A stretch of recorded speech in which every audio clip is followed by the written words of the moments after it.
Leléo! Fala comigo. Ô, meu bigodão. Fala comigo. Deixa eu te falar.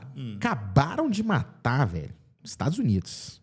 Acabaram de matar o Larijani. Larijani, o segundo, um dos caras mais fortes, número 2 lá da segurança do Irã. E aí eu quero te perguntar um negócio, que é uma dúvida que sempre tá aparecendo aqui para nós. A estratégia dos Estados Unidos, né? Porque quando a gente vê ali na Venezuela, captura o Maduro, leva para os Estados Unidos, aí mata o Khamenei lá no Irã, agora mata o Larijani. É uma estratégia de vamos enfraquecer, pegando as lideranças, ou você acha que pode se desenvolver ali para uma ocupação territorial de fato, com ação militar dos Estados Unidos, deslocamento das tropas indo em direção a países como o Irã ou como a Venezuela, que nós vimos a captura do Maduro? Boa pergunta, Guizão. Olha, se a gente fizer um retrospecto histórico, vamos lá para o Iraque e também para o Afeganistão. Show. Os Estados Unidos permaneceram durante 20 anos no Afeganistão, com tropas, inclusive. No Iraque, a mesma coisa. E foram duas experiências traumáticas para os Estados Unidos. Primeiro que você olha para o Afeganistão hoje, o grupo que dominava o Afeganistão antes, que era um grupo extremista, voltou para o poder. Ou seja... Deslocamento zero, né? Exatamente. Se você olha para o Iraque, apesar do Saddam Hussein ter sido capturado, julgado e condenado à morte pelos iraquianos mesmo, também a situação é bem ruim. Então, apesar de ter acabado a ditadura do Saddam, a ocupação estadunidense ela não repercutiu positivamente e não gerou nenhuma mudança para a região. E, pelo contrário, para os Estados Unidos, essas duas guerras geraram, além de perdas de soldados, que isso tem um impacto interno no país, né? São estadunidenses que morreram, também tem um impacto econômico, porque guerra muito longa demanda muito gasto com manutenção dos soldados e tudo mais. Então, olhando para a estratégia atual, fica bem claro para mim que o que os Estados Unidos estão fazendo é tentando retirar as lideranças e que não há um movimento de ocupação territorial, até porque eu vejo que isso não teria um apoio interno nos Estados Unidos e custaria muito do capital político do Trump, que já está bem baixo, né, dentro dos Estados Unidos, diante de todo o cenário que está acontecendo, inflação no país e tudo mais. Então, quando os Estados Unidos retiram o Maduro do poder, o que aconteceu? Eles foram lá, fizeram uma operação lá com as forças especiais dos Estados Unidos para retirar o Maduro de dentro da Venezuela. Né? Inclusive, infringiram normas da soberania do país e tudo mais, tiraram o cara e levaram para os Estados Unidos, onde, claro, eles têm total controle ali da situação. Mas quem ficou no poder foi a vice do Maduro, que é, inclusive, tida dentro da Venezuela como uma ultramadurista, né? Uma ultrachavista, até mais chavista do que o Nicolás Maduro. Então, tecnicamente, não mudou nada dentro da Venezuela. Então, assim, retiraram o cara e a ideia é que isso facilitasse ali o comércio de petróleo dos Estados Unidos com a Venezuela e dificultasse o comércio de petróleo com a China, que compra muito petróleo da Venezuela. Então, o Trump, de alguma forma, tentou interferir nesse comércio entre China e Venezuela e Estados Unidos. Bom, então, esse cenário da Venezuela, o que a gente está vendo no Irã agora? Exatamente a mesma coisa, que é o que a gente chama de estratégia de decapitação. Decapitar, né? Se você pegar no passado, muita gente foi decapitada, perdeu a cabeça. Demais. Né? Só que a ideia da decapitação aqui é retirar do poder as lideranças. Né? Não é mandar a galera para a guilhotina, mas é matar as lideranças do país. Começou com a principal liderança no Irã, que era o Ali Khamenei.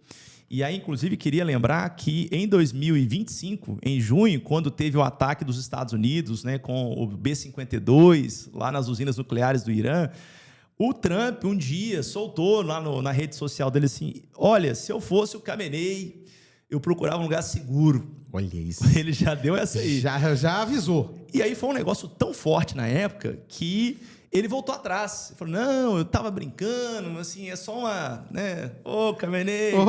Pegadinha do malandro, não fica triste não, tá? Assim, jamais faria isso, tal, chefe de outro estado, muito bem. Mas, de fato, o que aconteceu é que o Khamenei foi morto, né? Eliminado, gente, significa assassinado pelos Estados Unidos e por Israel. É importante lembrar que Israel tem um papel crucial nesse cenário. Por quê? Porque o Serviço de Inteligência de Israel monitora o Irã e já fez ações dentro do Irã, assim, que coisas cinematográficas, assim. Teve uma ação israelense dentro de Israel que matou o general Soleimani, me fugiu aqui o ano, isso tem anos, 5, 10 anos, não me lembro a data ao certo, que o cara, na verdade, não foi o Soleimani, não, foi o engenheiro-chefe do programa nuclear iraniano. Olha como é que Israel matou o cara. Espiões israelenses monitoraram o caminho que o cara fazia todos os dias. Sensacional. E identificaram o carro do cara, porque sempre estava protegido com carros de segurança e tudo mais. E fizeram, cara, o acionamento de uma metralhadora à distância. De dentro de Israel, os caras acionaram uma metralhadora que estava numa caminhonete, na carroceria de uma caminhonete, que foi acionada remotamente e matou o cara. Nossa. Então, assim, a estratégia israelense também é essa, de decapitar os líderes. Só que qual que é o grande problema? No Irã, isso não resolve. Né? Na Venezuela não resolveu e no Irã não vai resolver também. Por quê? Porque o regime iraniano ele não tem um poder concentrado na figura de um líder só. Perfeito. O Ali Larijani, que foi assassinado, né, que era o secretário do conselho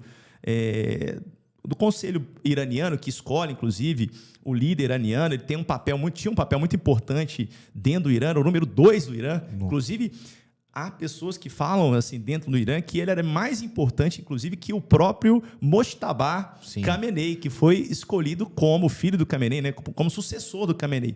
Inclusive, o Larijani era um possível candidato aí para ser o chefe do Estado iraniano, né, da teocracia iraniana. Então, o que acontece de fato é que a morte desse cara gera uma radicalização que piora a situação no Irã. Como assim? Quem vai assumir no lugar dele agora? Alguém mais radical do que ele. Perfeito. Ele era tido como um cara que não era moderado para os padrões ocidentais, mas para o padrão iraniano ele era moderado, sabe? Porque assim, o cara era barra pesada, mas para os padrões iranianos ele era um cara mais moderado. Então ele conversava com outros países. Então a morte dele significa que quem vai entrar no lugar vai ser alguém mais radical.